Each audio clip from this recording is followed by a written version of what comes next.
It is also the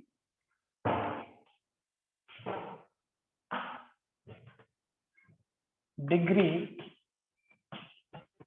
of denominator polynomial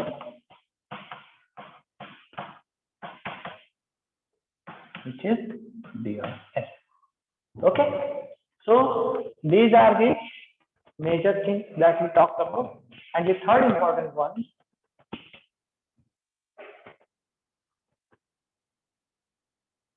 location of poles.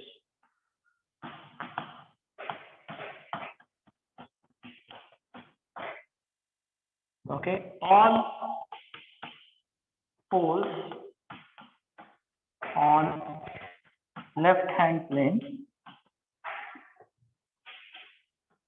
some poles on right hand plane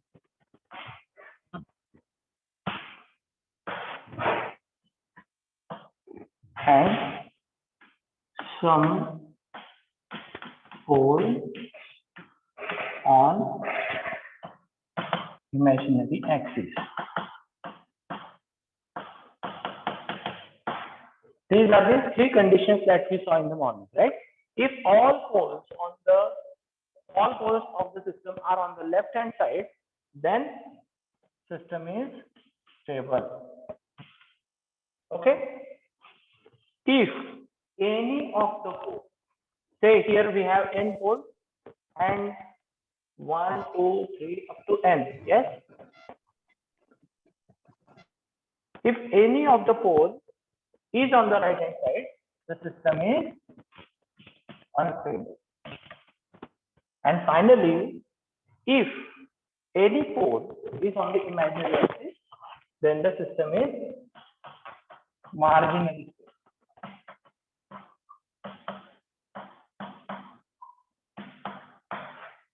Okay. Now, the formal definition of stability is we are going to cover in our lectures in the third unit. Okay, third unit is dedicated to the stability. Okay, so there we will talk about the stability thing, the definition, what does it mean, and all those stuff by definition and all those we will talk about in the third unit. Okay, but to get an idea of this concept, I will tell you something. Okay, in general, what we said that g of s, which is the transfer function of a system, is actually what? It is a ratio of numerator polynomial and denominator polynomial, right? It is a ratio of numerator polynomial and denominator polynomial. And also, we saw that all these, as it is a polynomial, means it can be decomposed or factored into various components, right? We can have various components like we can have poles, we can have zeros in the numerator, right? We have zeros in the numerator means what? S plus a1, s plus a2, s plus a3, and like that. And in a way, it would go up to s plus a. Okay, if I start from 0, 1, okay, I will see this and probably right. Okay, if we start from a0, a1, a2 up to am, right? M is the order of the numerator polynomial. That's what we said on the previous slide, right? There are m zeros, right? So what does it mean by m zeros? A0, A1, A2 up to AM. These are the okay. Anyway, M up to M minus 1. It has to be. Okay, so M zeros we will get. Similarly, we will have some poles in the system, S plus B0, S plus B1 up to S plus Bn minus 1. Okay, so we have M zeros and N poles in this. Right? This is how you factor any polynomial. Now, if you can recall something called as partial fraction expansion. Do you remember this? Partial fraction expansion.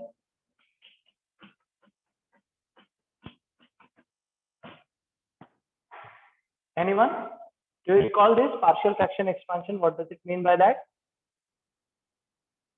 Partial fraction expansion is what? We can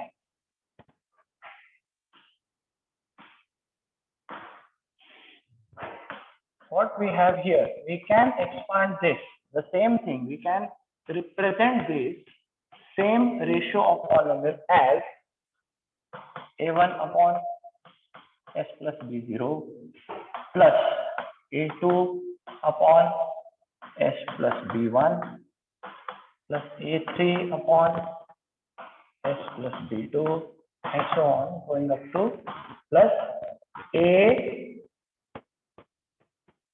what should be the how many terms will be here?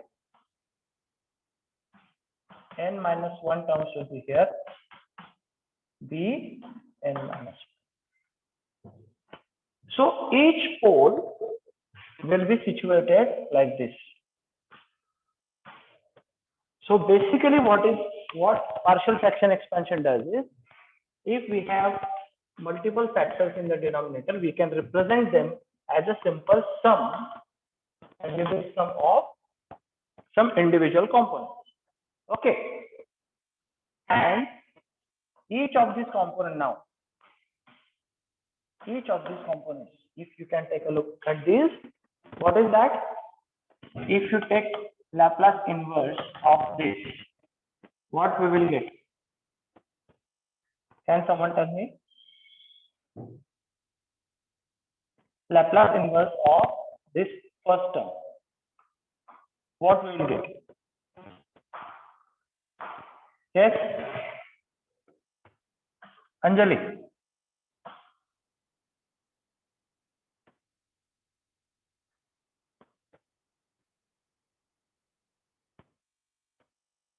Yes, anyone? Laplace inverse of a simple first order polynomial a1 upon s plus b0. Laplace transform inverse, because what we are doing, we are trying to find out the time domain representation of this basic equation.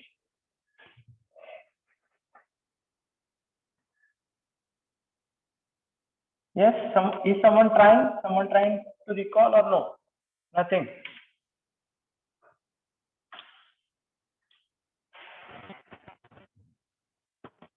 Yes.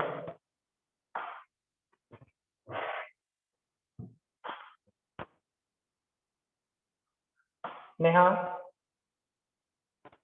Okay. See, even if you don't remember now, I will give you a task for your weekend, tomorrow, Saturday, Sunday. Go through your M3 notes or M3 books or any mathematics books and try to recall the Laplace transform pair as well as this partial fraction expansion. How does it work? Okay. This is extremely important for solving a lot of problems. In fact, for solving derivations as well as problems. Even if some theory question is asked, you will need the Laplace transform pair for that. And even if you get this problems to solve, you will need Laplace transforms there also. Therefore, I request all of you to go through your mathematics books or notes, whatever you have, and recall all those functions, means how to find out Laplace transform as well as how to find out Laplace inverse transform. Okay. So for the time being, I will write down the Laplace inverse of this one. It would be A1 e raised to minus B0 t.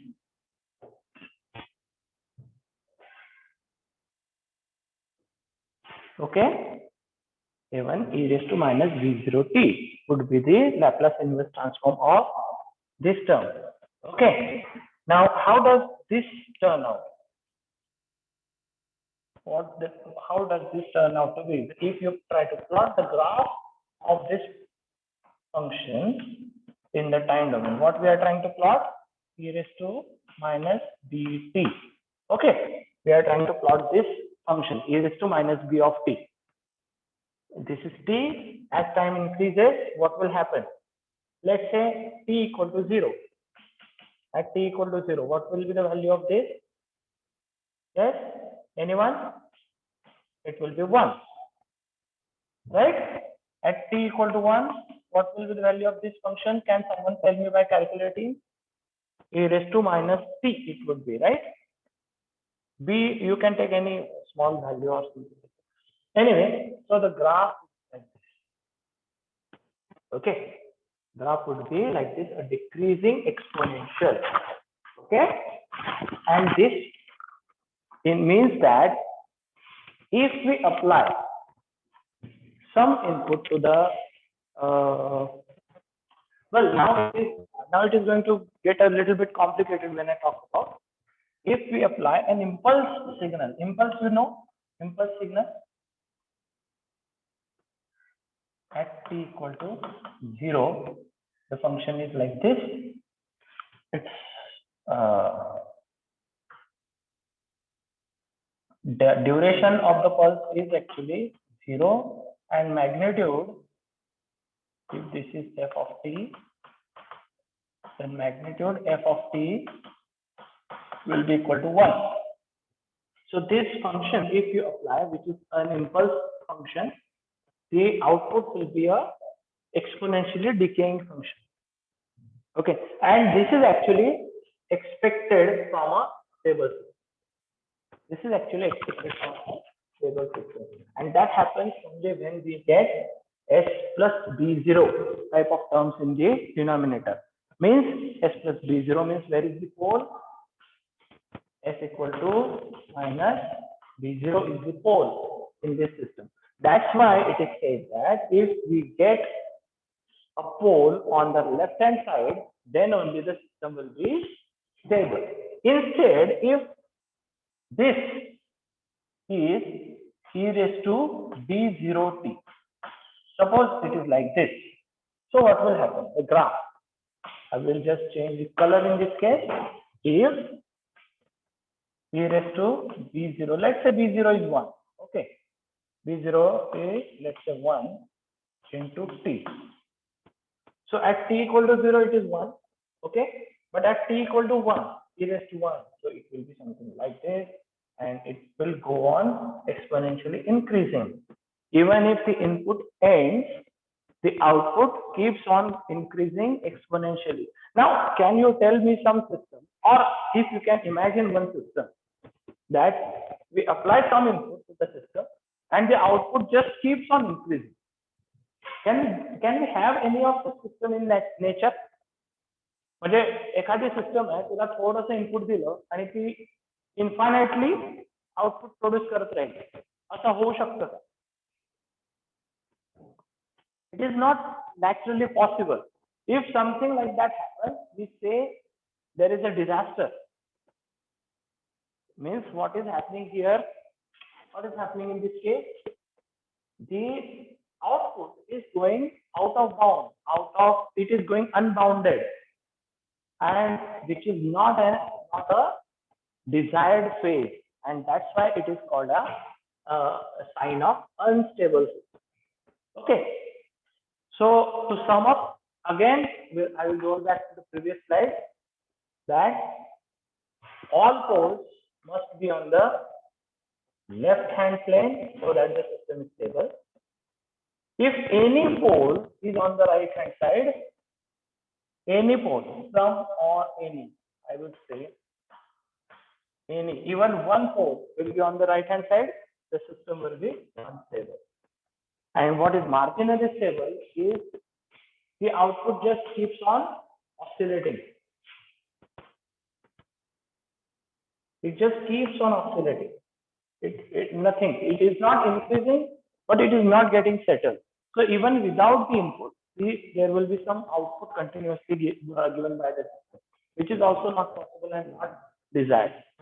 So these are three types, three categories of the system in which they can be divided into stable, unstable, and marginally stable system. Okay. So anyone has any doubt until this point? Morning and to now, this combined lectures.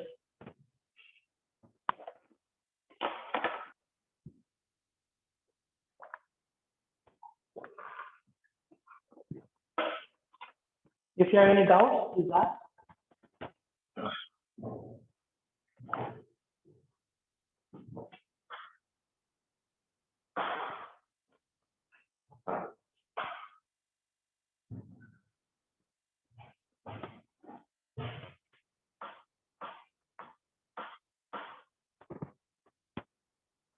Okay, so here I'm concluding this topic, this particular topic, which was called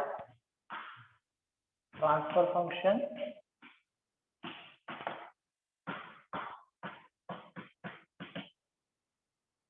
and pole zero plot. Okay, these two important parts we have covered until now. Okay, recall that transfer function. Can someone tell me the definition of transfer? Now we have seen this. I want somebody to respond and tell me the definition of transfer function. I have repeated it a lot of times. So anyone?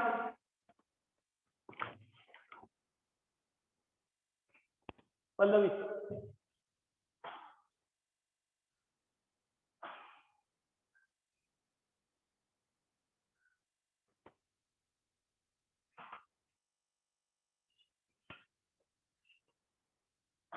No?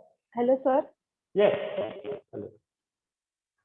It is the ratio of Laplace transfer of output to the Laplace transfer of the input.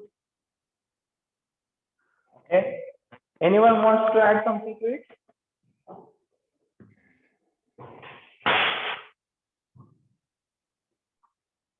Okay. Is this definition complete? That's someone tell me.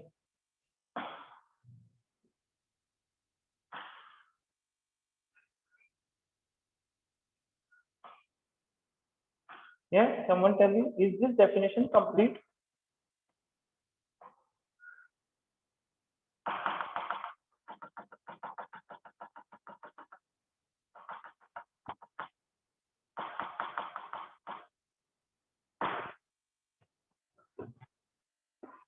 Okay. As Pallavi said, transfer function is a ratio of Laplace transform of output to the Laplace transform of input. That's what up to this point Pallavi said. But this definition is not correct for transfer function. As I said that time also, that this condition must also be specified at the time of definition of transfer function. What is the condition? Considering all initial conditions to be 0. If you do not mention this particular condition, then any analysis we hold, any analysis using Laplace transform and transfer function we do does not follow, does not hold, it fails. Okay, and at that time also I have given you an example for this particular thing, that for example you have a derivative term, and basically all our control system terms, actually what are the control system terms? Basically those are going to be from the physical systems only. Okay, we are going to have some physical systems. What I mean by physical systems? Electrical system, for example, electrical circuit or mechanical system. We are going to see that also. Mathematical modeling of electrical and mechanical systems we are going to see. So basically, all those systems are going to have some derivative terms, which are called differentials, and the equations that will be found using differentials or derivatives are called, what are those called? Ordinary differential equations. You have seen this in M3, right? Okay. So any physical system is going to have a lot of differential terms, and if you take Laplace transform of this, you get this basic term s x of s, where x of s is the Laplace transform of x of t, right? Then x of t is equal to x of s in this case. But in addition to that, there is this x0 term also when you take a Laplace transform derivative. And this is the initial condition, or this is what is called the initial condition for this particular system. If it is a second order system, then there will be two such terms, x of 0 and derivative of x of 0. So we are going to get a lot of initial conditions. The initial conditions are going to play a lot of role in case of partial differential equations when we convert them into Laplace domain. And if you do this, if you get this term, then the system will no longer remain linear. It will behave in certain different way, which is very difficult to analyze. And therefore, while defining the Laplace, while defining the transfer function itself, we have put this condition that consider all initial conditions to be equal to 0. Okay. So when we define our Laplace transform based on this, we consider that initial conditions. For example, in case of this capacitor, we consider that capacitor is not already charged. This is nothing but the initial condition for the capacitor. Similarly, there are initial conditions. There could be initial condition for a inductor also. Inductor may also be charged in the beginning. So if it is that, then the equation for the charge on the inductor will be different. Here the equation for charge on the capacitor is different. But we are going to either neglect or we are going to assume that the system was at rest in the beginning. And then only we are going to analyze our. Okay. So that's why I wanted to repeat that many of the times, students, while defining the transfer function during oral as well as during theory exam, skip that last condition part, the condition of initial condition 0, considering initial condition 0. That many of the students miss out, and if you miss out that, you will not get marks in oral as well as practical, oral as well as theory. Okay, that's why I am repeating that you must state the complete definition of the. You must state the complete definition of the transfer function, right? It is not only the ratio, but it is the ratio of Laplace transform output to the Laplace transform input, considering all initial conditions to be equal to 0. Okay. So this we have seen, and Laplace transform of an integral is like this: 1 upon s x of s. Basically, these are the two equations that you are going to need. Okay, Laplace transform of derivative and Laplace transform of integral. When you are going to need this, we are going to analyze in our next lecture. We are going to see how we can model electrical circuit. Now this, for example, is a series RLC circuit, right? RLC series circuit. Here I am applying voltage V, Euler function of t, v in of t, and if I want to find out, this is the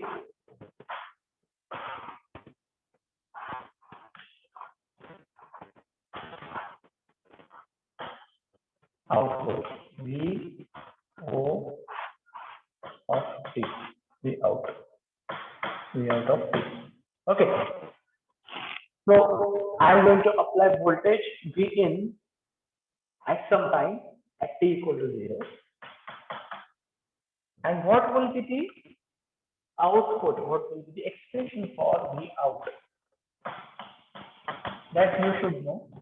This is from the analysis of electrical circuit, the equations for the electrical circuit. You will have this current, okay, I of t, and from that we will find out V out. But what we want is we want the transfer function of this particular circuit. So as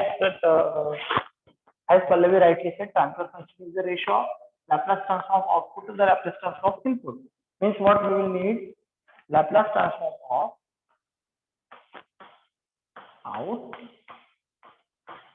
to the Laplace transform of input. Okay, this is what we want to find out. So how do we do this? We will see in our next lecture, definitely. But before that, I would like all of you to pay attention, to recall, note down this Laplace transform of integral, Laplace transform of derivative. Okay, these three, four slides you should note down on your paper, on your notebooks, because these are the things that you are going to need. And in addition to that, you will have to do certain rearrangement of terms, and also you will need some basic knowledge of R, L, and C components, how to behave, what is the voltage across them when you pass some current in through that, and that those things you will have to see. Okay, those things you will have to recall. So now I'm going to stop for today. Okay, if you have any questions, you ask, you put your attendance in the chat box, and don't forget to study. Do not forget to study Laplace transforms and partial fraction expansions when you are at home during this particular weekend. Okay, on this Saturday, Sunday, study these things. At least these are of utmost importance. Lot of problems you will going to face otherwise if you don't study or don't recall the Laplace transforms. Okay, so any questions now?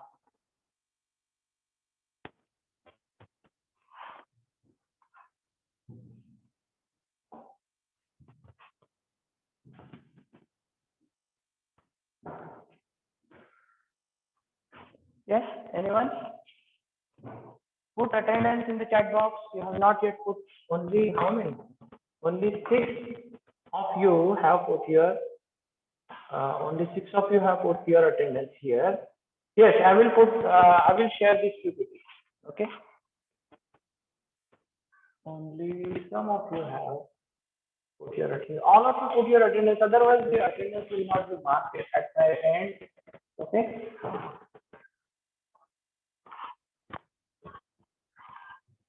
Okay.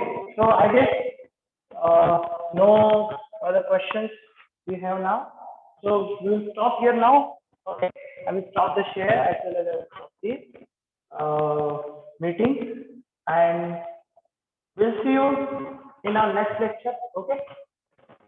So until then, goodbye. Have a nice weekend and study properly. Okay.